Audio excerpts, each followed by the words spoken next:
Bismillahirrahmanirrahim. Allahumma salli wa sallim ala Sayyidina Muhammad wa ala ali Sayyidina Muhammad. Saudara-saudaraku yang dirahmati Allah, Abu Dujanah merupakan salah satu sahabat Rasulullah. Ia sangat taat dan sangat takut pada Allah. Semua sahabat Rasulullah adalah para waliullah.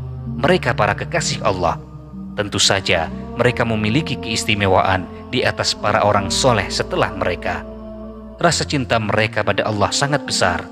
Rasa cinta ini kemudian melahirkan rasa takut untuk melanggar larangan Allah.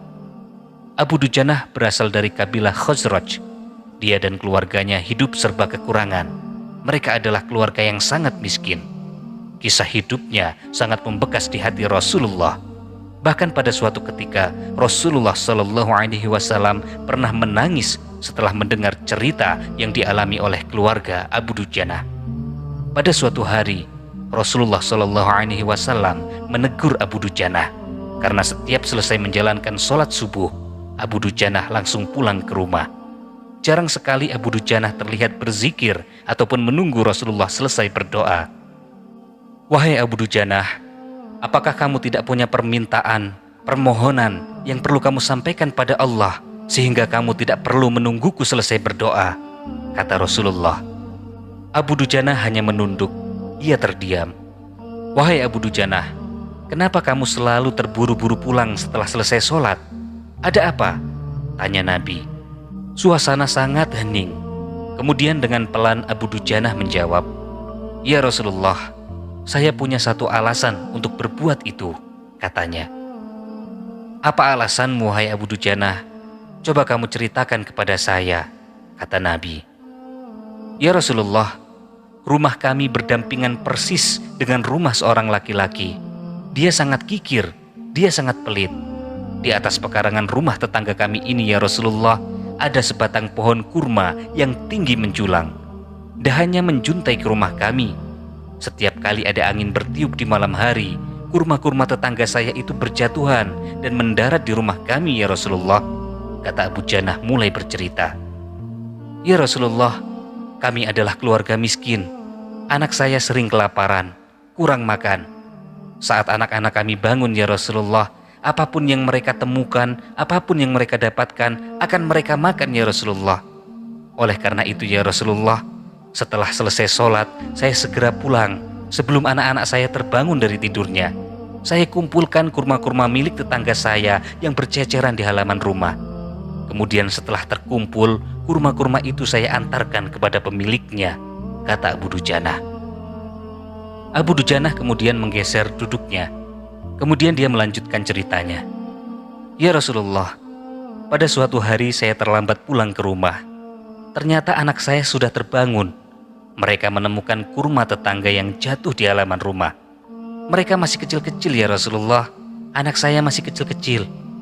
Tanpa berpikir panjang, anak saya langsung memakan kurma itu. Mata kepala saya menyaksikan sendiri ketika dia sedang mengunyah kurma basah di dalam mulutnya. Ia habis memungut kurma yang telah terjatuh semalam. Mengetahui itu, ya Rasulullah, saya masukkan jari tangan saya ke mulut anak saya itu. Saya keluarkan apapun yang sudah dimakannya, ya Rasulullah. Saya tak pernah membiarkan anak saya memakan kurma milik orang lain. Saya tak ingin makanan haram itu menyebabkan keluarga kami mendapatkan siksaan pedih di akhirat kelak, ya Rasulullah. Saya marah, ya Rasulullah. Kemudian saya katakan kepada anak saya, Nak, janganlah kamu permalukan ayahmu ini di akhirat kelak, ya nak. Anak saya menangis. Kedua pasang kelopak matanya mengalir air mata dengan sangat deras. Dia sangat kelaparan. Ya Rasulullah, kami katakan kembali kepada anakku itu, Anakku, hingga nyawamu terlepas sekalipun, sampai kamu mati sekalipun, aku tidak akan pernah rela meninggalkan harta haram di dalam perutmu. Seluruh isi perut yang haram itu akan aku keluarkan dan akan aku kembalikan bersama kurma-kurma yang lain kepada pemiliknya. Suasana pagi itu sangat hening. Mata Rasulullah SAW berkaca-kaca mendengar pengakuan Abu Dujanah. Butiran air mata Rasulullah yang mulia berderai begitu keras. Rasulullah kemudian mencari tahu siapa sebenarnya pemilik pohon kurma yang dimaksud oleh Abu Dujanah. Abu Dujanah kemudian menjelaskan pohon kurma itu adalah milik seorang laki-laki munafik.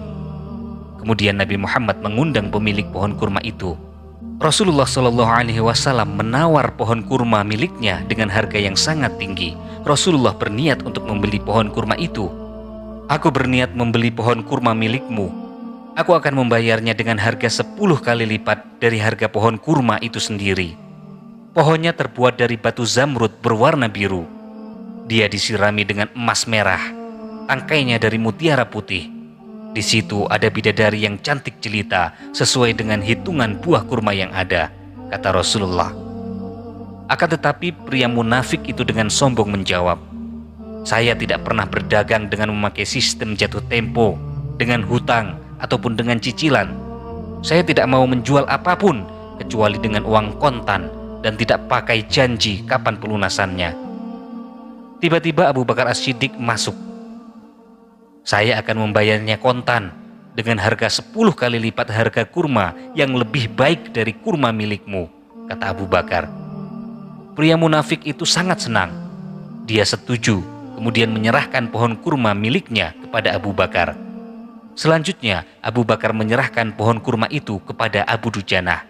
Abu Bakar memberikan pohon kurma itu untuk Abu Dujanah. Rasulullah kemudian bersabda, wahai Abu Bakar, aku yang akan menanggung gantinya untukmu. Mendengar sabda Nabi ini, Abu Bakar bergembira bukan main. Begitu juga dengan Abu Dujanah. Sedangkan si munafik itu segera pergi. Dia berjalan pulang, kemudian mendatangi istrinya. Lalu ia bercerita tentang kisah yang baru saja terjadi. Istriku, aku telah mendapatkan untung yang sangat banyak hari ini. Aku dapat 10 pohon kurma yang lebih bagus dari pohon kurma kita. Padahal kurma yang aku jual itu masih tetap berada di pekarangan rumah kita. Aku tetap akan memakannya lebih dulu, dan buah-buahan itu tidak akan pernah aku berikan kepada tetangga kita sedikit pun, katanya dengan sangat licik. Pada malam harinya, si munafik itu tertidur pulas.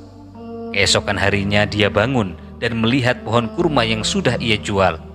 Ternyata pohon kurma itu sudah tidak ada di tempatnya lagi. Pria munafik itu bingung. Dia mencari-cari di mana pohon satu itu. Ternyata pohon kurma miliknya sudah berpindah posisi. Kini pohon kurma itu berdiri di atas tanah milik Abu Dujanah. Tempat asal pohon kurma itu tumbuh sudah rata dengan tanah. Seolah-olah tak pernah sekalipun pohon kurma itu tumbuh di atas tanah milik si munafik. Masya Allah, ini adalah salah satu mukjizat Rasulullah yang menjadi berkah bagi Abu Dujanah. Sejak saat itu, Abu Dujanah dan keluarganya tidak pernah merasa ragu dan takut untuk memakan kurma dari pohon itu lagi. Sobat teman bercerita yang dirahmati Allah, kisah Abu Dujanah dengan pohon kurma milik orang munafik merupakan tamparan bagi kita yang membangunkan kita dari keterlenaan hidup selama ini. Di zaman ini, betapa manusia sangat mudahnya mengambil yang sebenarnya bukan haknya, bukan miliknya. Seakan-akan Allah tidak melihat apa yang dilakukan manusia, seakan-akan tidak takut pada ancaman dan azab Allah terhadap orang yang mengambil yang bukan haknya. Makanan yang haram, barang yang haram, harta yang haram pasti akan berpengaruh dalam kehidupan seorang muslim. Dampak yang paling buruk dari makanan yang haram berhubungan dengan hati manusia, karena hati adalah sumber keselamatan di dunia dan di akhirat. Dan keselamatan kita pada hari kiamat sangat tergantung oleh keselamatan hati kita.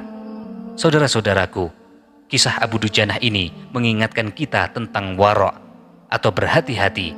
Waro' adalah kunci agama seorang hamba dan sumber berbagai macam kebaikan bagi seorang hamba. Sifat waro' yaitu menjauhi segala sesuatu yang dikhawatirkan akan memberikan mudarat bagi akhirat kita. Contoh dari waro' adalah seperti yang dilakukan oleh Rasulullah. Beliau pernah menemukan sebuah kurma di bawah tempat tidurnya. Rasulullah kemudian memakan kurma itu. Setelah memakannya, Rasulullah tidak bisa tidur. Ketika Aisyah bertanya, mengapa Rasulullah tidak tidur malam itu? Rasulullah kemudian menjawab, tadi malam aku makan kurma, sementara ada kurma-kurma sedekah. Aku khawatir kurma itu termasuk kurma sedekah. Padahal Rasulullah tidak boleh menerima sedekah, termasuk juga zakat di dalamnya. Contoh lain dari sikap wara adalah sikap yang diambil oleh Abu Bakar. Suatu ketika, Abu Bakar As-Siddiq diberi makanan oleh budaknya. Setelah selesai makan, Abu Bakar menanyakan kepada budaknya itu, dari mana asal-usul makanan itu? Kemudian budaknya dengan jujur mengaku bahwa dulu di masa jahiliyah ia pernah berpura-pura menjadi dukun, dan makanan itu merupakan hasil dari upah ketika ia berpura-pura menjadi dukun. Mendengar hal itu, Abu Bakar langsung memutahkan seluruh makanan yang telah dimakannya. Ini adalah warok, padahal sebenarnya Abu Bakar tidak berdosa jika dia tidak memuntahkannya, sebab beliau tidak tahu. Demikian juga Imam Bukhari meriwayatkan dalam sahihnya bahwa Umar bin Khattab pernah minum susu yang diberikan kepadanya. Setelah minum susu itu, Umar mengetahui bahwa susu itu berasal dari unta-unta sedekah. Maka dengan tanpa ragu, Umar langsung memutahkan susu itu. Mereka melakukan itu semua karena rasa warok dan rasa takut kepada Allah akan memakan sesuatu yang haram. Rasa takut merupakan kekuatan bagi seorang hamba dalam menghadapi hal-hal yang haram dan maksiat. Kalau kita tidak punya rasa takut kepada Allah, kita tidak akan peduli dengan apa yang Allah haramkan kepada kita. Oleh karena itu, Allah Subhanahu wa Ta'ala memuji para malaikat karena rasa takut mereka kepada Allah. Abu Dujanah juga mengingatkan kita untuk takut pada Allah. Rasa takut adalah sifat para nabi dan sifat orang-orang yang bertakwa pada Allah. Dan rasa takut yang terbesar adalah ketika kita sendirian, saat tidak ada orang yang melihat, saat kita sendirian, tidak ada yang melihat dan mengawasi kita, namun kita yakin Allah selalu mengawasi diri kita. Oleh karena itu, Allah memuji orang-orang yang takut kepada Allah pada saat sendirian. Makanya sebagian ulama mengatakan, jangan kamu jadikan Allah yang paling hina yang mengawasi dirimu. Apakah pengawasan manusia lebih agung di hati kita daripada pengawasan Allah? Sobat teman bercerita yang dicintai Allah, Abu Dujanah mengajari kita untuk tidak tamak. Ketamaan adalah membuat kita tidak peduli pada yang halal dan haram. Ketika seseorang tamak, dia tidak peduli dengan yang halal dan haram. Oleh karena itu, Rasulullah menyebutkan bahwa orang yang tamak lebih berbahaya daripada serigala yang dilepaskan di tengah-tengah kumpulan kambing. Ketamakan menyebabkan banyak manusia tertutup matanya. Mereka hanya memikirkan bagaimana bisa meraih kesenangan, meraih kenikmatan, mendapatkan harta, tanpa memperhatikan apakah itu halal atau haram, apakah itu dapat mendatangkan murka Allah ataukah mendatangkan ridho Allah. Untuk melawan sikap tamak yang luar biasa terhadap harta, sangat penting bagi kita untuk menyadari hakikat kehidupan dunia yang sementara. Dunia adalah sesuatu yang hina. Harta hanya akan mendatangkan hisab yang sangat berat di sisi Allah. Oleh karena itu, orang yang memahami dan sadar akan hakikat kehidupan dunia, insya Allah dia akan berhati-hati. Saudara-saudaraku yang dirahmati Allah, bahaya makanan haram untuk kehidupan kita sangatlah banyak. Seseorang yang memakan yang haram akan dicabut dari hidupnya keberkahan.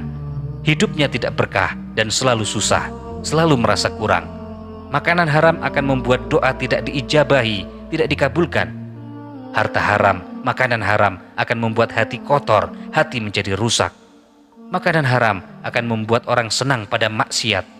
Makanan haram membuat ibadah tidak diterima. Makanan yang haram membuat seseorang diazab dalam kuburnya. Makanan yang haram menghalangi orang untuk masuk surga. Rasulullah bersabda, barang siapa yang mengambil harta seorang muslim tanpa hak, maka Allah mewajibkan dia masuk neraka dan Allah haramkan ia masuk surga. Hadis riwayat Muslim dan Ahmad.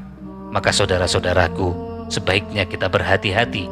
Jangan sampai ada sesuatu yang haram dalam hidup kita dan keluarga kita. Semoga kita semua dimudahkan oleh Allah untuk mendapatkan sesuatu yang halal, dilancarkan rezeki kita yang halal, sehingga kita tidak perlu berpikir untuk mencari sesuatu yang haram, tidak perlu bersembunyi-sembunyi, tidak perlu takut untuk mendapatkan sesuatu yang halal.